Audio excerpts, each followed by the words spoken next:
សួស្តីប្រិយមិត្តជាទីមេត្រីព្រឹត្តិការណ៍ព័ត៌មានថ្ងៃនេះអាកាសធាតុនៅកម្ពុជាមានភាពអាប់អួរនិងមានភ្លៀងធ្លាក់ចាប់ពីថ្ងៃទី2ដល់ថ្ងៃទី4ខែតុលានេះ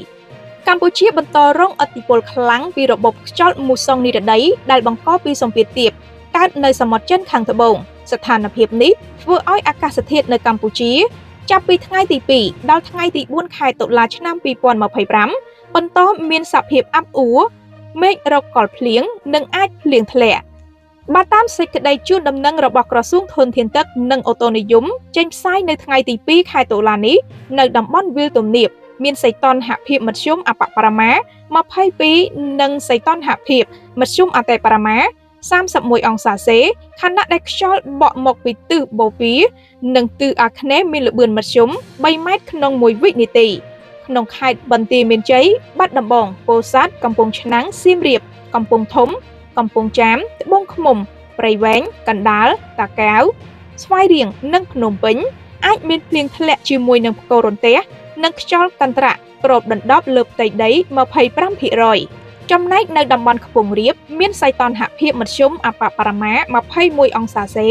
និងសីតុណ្ហភាពមធ្យមអតិបរមា30អង្សាសេ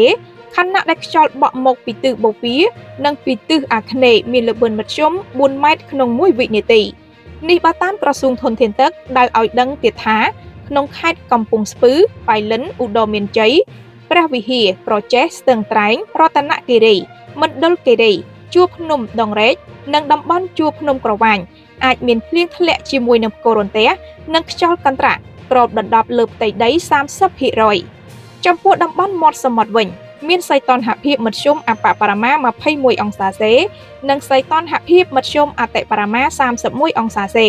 ខណៈខ្យល់បក់មកពីទិសនិរតីនិងទិសអាគ្នេយ៍មានល្បឿនមធ្យម3ម៉ែត្រក្នុង1វិនាទី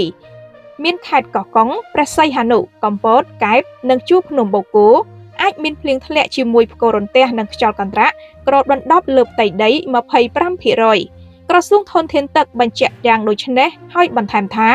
រលកសមុទ្រមានកម្ពស់មធ្យមអបបរមា 0.50 ម៉ែត្រនិងកម្ពស់មធ្យមអតិបរមា 1.750 ម៉ែត្រ